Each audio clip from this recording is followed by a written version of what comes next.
Okay, so welcome back to another tutorial with Young Blooms. This one's going to be slightly different because I want to talk through doing Easter wreaths. Sorry about the mess. I'm just sort of working and spreading my stuff everywhere. I don't make a huge amount of Easter wreaths for my business. It's not something I've done before, but I think times are such, and we are finding ourselves doing all sorts of different stuff as needs must. I know there was a conversation on the Facebook group about inspiration for Easter wreath. I bought some from my wholesaler. I bought a selection of different wreaths. So there's ones like this, there's ones like this. It's a pack of 5 and it's got quite a few in. And I've also got some metal hoops as well, which I'm going to experiment with. And I think people are getting more open to putting stuff on their doors, because I mean, I have family in America. A lot of them, you know, in America they will dress their doors, their porches for autumn, for Christmas, for Thanksgiving, for Easter. They're very good at decorating, whereas we are less so. But I always like to have something on my door. I think it's nice. So just talking you through this really simple base, you can see it's like a wickery type frame.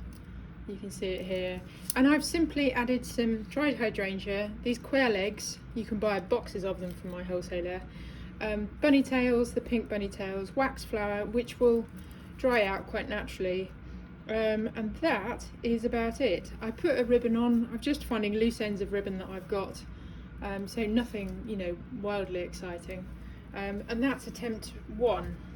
So I think I'm quite, you know, it's a bit different. I'm quite happy with it. So I will kind of leave it there. Literally just glued everything on. I started with a hydrangea. I've done it on the side, so you can kind of see it's all on this side, sort of off balance. So I quite liked that effect. But the next one I want to try is this metal hoop. So take this tag off. So it's got quite a nice feel about it. I quite like it. And I think probably what I'm going to do is wire on some moss first. So I have a piece of flat moss. I realised that I can use string.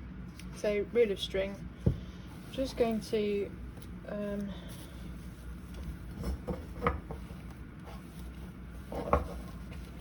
I think just put, so kind of wrapping it round the base, loop this string round.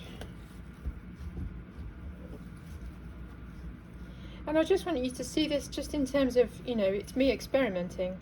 It's me seeing what's possible. I don't, you know, like I say, this is not normal for me, making these wreaths. I will put them on my website. I've had a couple of orders already, but it's just kind of, you know, to see my thought process and see, playing wise, that I do it as much as the next person. I don't always know how something's going to turn out. You need to make time for it, I think, you know, because then I think your customers get to see something different, they enjoy, and also you can test it out with people. You know, you could put it on your Facebook page and say, what do you think of this? I've been having a play. I find that quite a useful gauge of what people like and what people don't like. So you can kind of see, you know, that's just that little section. So just leave it on it, back on itself, there we go, and that will hold it in place. So I've got a glue gun heated up already. Okay, so the moss is on, like I said, and I am just very much playing and gluing. Feels a bit like a preschool project. I've got some dried achillea, you see it there. I love this stuff because it dries so beautifully. And I have just literally just breaking it into smaller chunks. I've also got the dried hydrangea heads again. I wanted to do more yellows for this one, I think.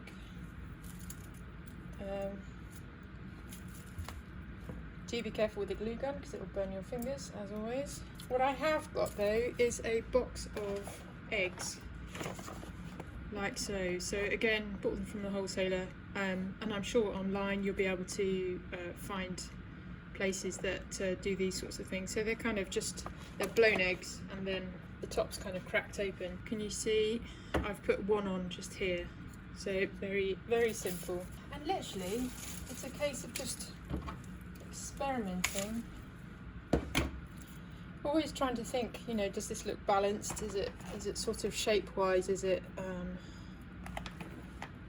work? That's an important thing. I've got some dried thlasby. You can see the bit off here, so just popped a bit of that in just because it's kind of fun. I am going to get some muscari bulbs and put them in the eggs, I think, just to give it a live element, because I think that'll be nice. More hydrangea heads, because it's like playtime. Okay, so I just wanted to show you this hanging on the wall, and just to reiterate that this is completely me playing, me experimenting. So you can see the eggs that I mentioned in the box. It's got the dried achillea, some dried thlasby, and the hydrangea. There's also these kind of corn head type things that I've got going on, and that's all that I've put in there. But hanging, so doing it flat and then hanging it up, you see a completely different shape. And I tend to keep adding until I'm happy with the overall shape. And by happy, I think hanging up on a wall is really helpful because you can see the shape. I mean, I'm not too keen on the fact that there's a gap here. I mean, there's bits sticking out here, you can see, which is quite nice. But it needs something else to kind of balance out these two ears here and here, because it looks like it's, you know, it's very angular and angular in the wrong way. So I'm going to keep working at it until I feel like I've hit jackpot. I did also add in the quail's eggs just because I think the white was quite brash against the brown, so I wanted to kind of balance that out a bit. But I hope, you know, that this gives you an insight into, you know, just how I play creatively and how I experiment. So I will carry on. Okay, so I think I'm probably finished with this wreath now. It is quite bonkers, it's quite sort of out there. I've added some helichrysum, so yellow helichrysum in here, because it felt like it needed another shape and another length of flower to sort of balance out that gap that I mentioned there. So also added some more thlasby in, so there's no longer that sort of space. So I think probably with this one, it's kind of, it feels like if I added any more, then you would lose, you know, the delicacy of it as a whole. But just really simple, not much to it, just important to have a play. So difference, you know, that first one I showed you is quite different. This one, again, something, you know, a little more different. So yeah, just good to experiment, good to play, good to see what you create. Do let me know what you think. Do share your designs if you decide to do Easter wreaths. I know a couple of you have got Easter wreaths to do for customers, and you're going to do one for your door yourselves. So hope you found this short one enjoyable, and look forward to seeing you next time.